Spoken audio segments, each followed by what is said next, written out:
Hello tout le monde, bienvenue sur la chaîne Atech. Aujourd'hui, nous allons nous intéresser à un projet ambitieux développé par le gouvernement danois, une île pour la production d'énergie verte. Et si 34 milliards de dollars d'investissement en capital permettaient de répondre aux besoins énergétiques de 6 millions de personnes, et ce sans pour autant polluer.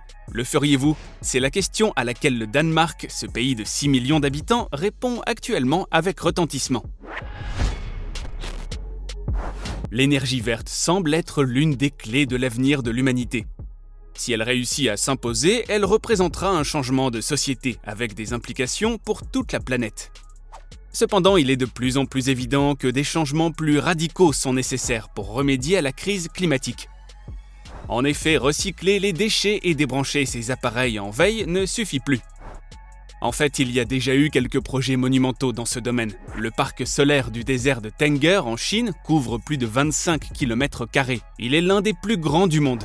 La Corée du Sud utilise une zone d'une taille similaire pour produire de l'énergie à partir des vagues. Cela est rendu possible grâce à un mur artificiel qui permet de créer de l'énergie marémotrice. Tandis que le Royaume-Uni alimente environ 600 000 foyers avec un seul grand parc éolien sur sa côte ouest. De l'autre côté de l'Atlantique, le Canada est prêt à ouvrir la plus grande usine d'hydrogène vert du monde. Le Danemark souhaite notamment adopter cette technologie. Ce sera un pas de plus dans la production énergétique d'une île offshore entière. Cela permettra de faire un pas de géant dans l'élan du pays vers l'énergie verte. Ce projet gouvernemental d'île autonome sera de 11 000 m². Une taille équivalente à 20 terrains de football pour un coût de 34 milliards de dollars.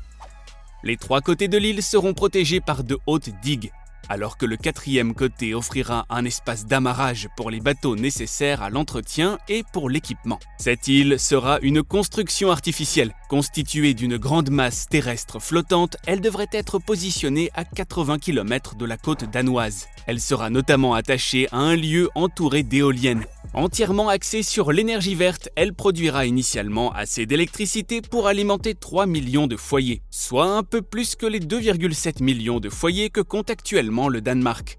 Cette projection chiffrée ne concerne que la première phase de la production à long terme. La capacité à fournir de l'énergie à partir de l'île devrait croître jusqu'à un niveau auquel il sera possible d'alimenter plus de 9 millions de foyers. Cela représente une production initiale d'environ 3 gigawatts d'énergie qui augmentera jusqu'à près de 10 gigawatts au fil du temps. Le gouvernement danois, soucieux de l'environnement, a annoncé au début de l'année 2021 qu'il allait passer du statut du plus grand producteur de pétrole de l'Union européenne à celui d'éliminateur total des combustibles fossiles d'ici 2050. Il refuse déjà tout nouveau permis de recherche de pétrole dans ces territoires de la mer du Nord. Ce projet d'île énergétique est la prochaine étape. Déjà 40% de l'énergie danoise est produite par le vent. Ce projet a ainsi de nombreux objectifs. Le premier d'entre eux est de pouvoir installer plus de 200 éoliennes et ainsi renforcer leur indépendance en énergie verte. En effet, les turbines sont plus efficaces lorsqu'elles sont situées en mer car elles peuvent être plus grandes et profiter de vitesses de vent généralement plus élevées. Outre leurs nombreux effets positifs qu'elles auront sur l'environnement, il y aura quelques inconvénients, notamment les questions relatives à la pollution de ces infrastructures, comme l'impact de leur production et le fait qu'elles finiront par devenir obsolètes. Selon certaines études, les structures marines de ce type constituent un refuge pour les poissons et autres créatures marines. A contrario, elles peuvent aussi tuer des oiseaux.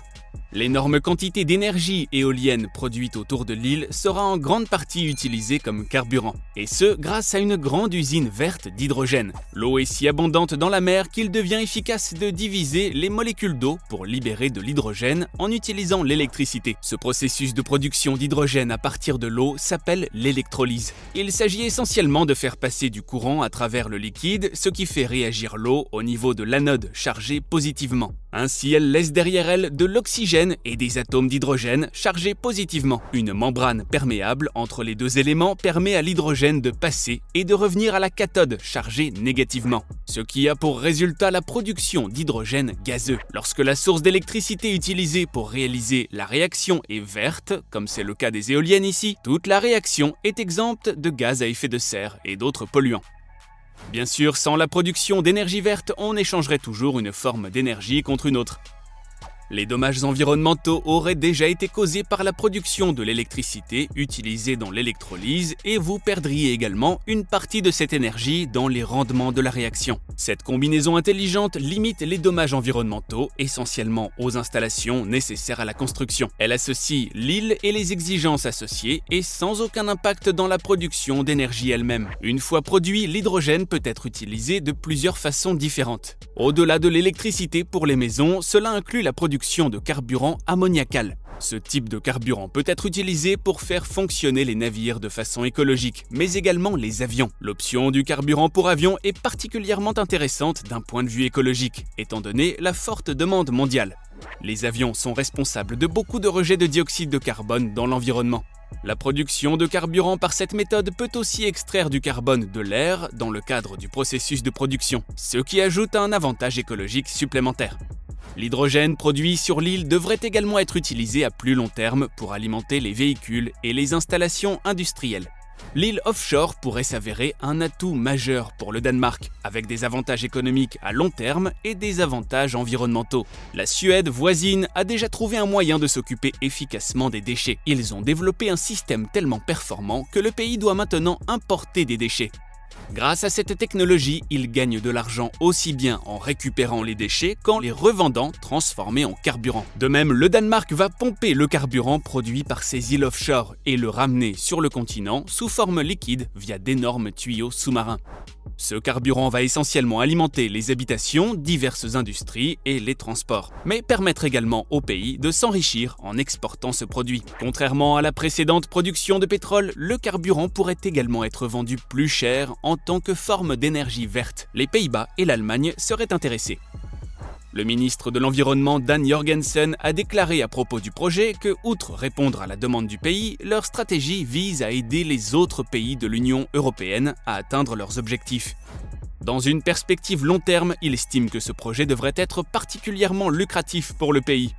Même le début de la construction est encore loin, avec une date de début prévue en 2026. Après la recherche d'investisseurs et la poursuite de la planification technique, ainsi que l'évaluation de l'impact du projet lui-même et de l'impact sur l'environnement, la Commission a décidé de lancer un appel d'offres. Le lieu exact de la construction est encore gardé sous silence, ce qui n'est peut-être pas surprenant. Ce sera la construction la plus chère de l'histoire du Danemark. C'est la prochaine grande étape pour l'industrie danoise des éoliennes.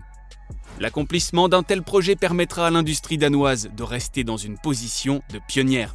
La révolution verte est déjà bien engagée. Bien sûr, le pays génère déjà plus de 50% de l'énergie éolienne de l'Union européenne. Il existe des lois strictes sur la biodiversité, la sylviculture et les carburants durables, et le rapport annuel sur l'énergie suivra le chemin vers la neutralité carbone, qui est un objectif politique clé pour le Danemark.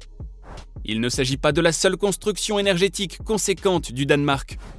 Les responsables politiques du pays se sont engagés à réaliser un deuxième projet sur une île naturelle appelée Bornholm, située dans la mer Baltique. Elle sera également dédiée à la production d'énergie verte. Est-ce qu'une solution de cette taille peut aboutir et réellement impacter la crise climatique ? Si vous avez apprécié notre sujet du jour, n'hésitez pas à liker cette vidéo. Pour profiter d'autres vidéos du même genre, abonnez-vous à la chaîne. Activez la cloche de notification pour être parmi les premiers à voir notre prochaine vidéo. Et nous, on vous dit à très bientôt sur Atech.